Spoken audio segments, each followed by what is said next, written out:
In today's video, I'm going to teach you how to access support and resources through Microsoft Teams efficiently. Whether you're new to the application or a seasoned user, knowing how to find help when you need it can greatly enhance your productivity and resolve any issues quickly. First, open up your preferred web browser and navigate to teams.microsoft.com. Make sure you sign in with your Microsoft account credentials. Now, if you don't have an account yet, you'll need to create one to have access to Microsoft Teams' full functionality. Once you're signed in, you'll see your team's dashboard with various options and collaborations that you might be part of. Look towards the top right of the screen and you should see an icon represented by 3 dots. This is typically known as the More Options icon. Clicking this will open a drop-down menu.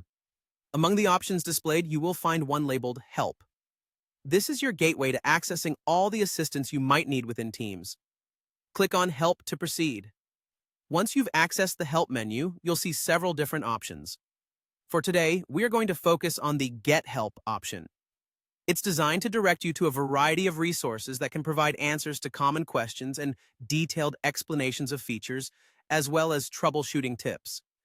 Upon selecting the Get Help option, you'll be prompted to either search for help articles or, if you can't find what you're looking for, a way to contact support.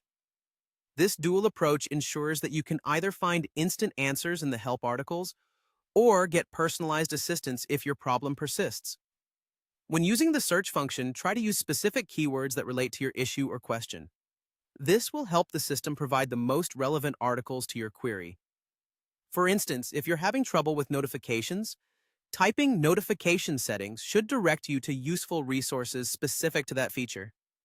If the articles don't resolve your problem, consider reaching out to their support.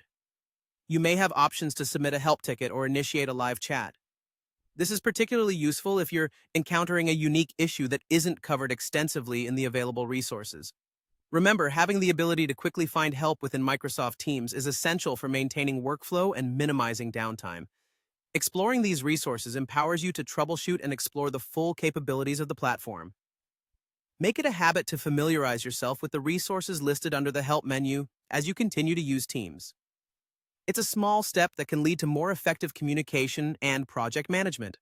That's all for today's tutorial. I hope this helps you get the assistance you need in Microsoft Teams efficiently. Thanks for watching, and see you in the next video.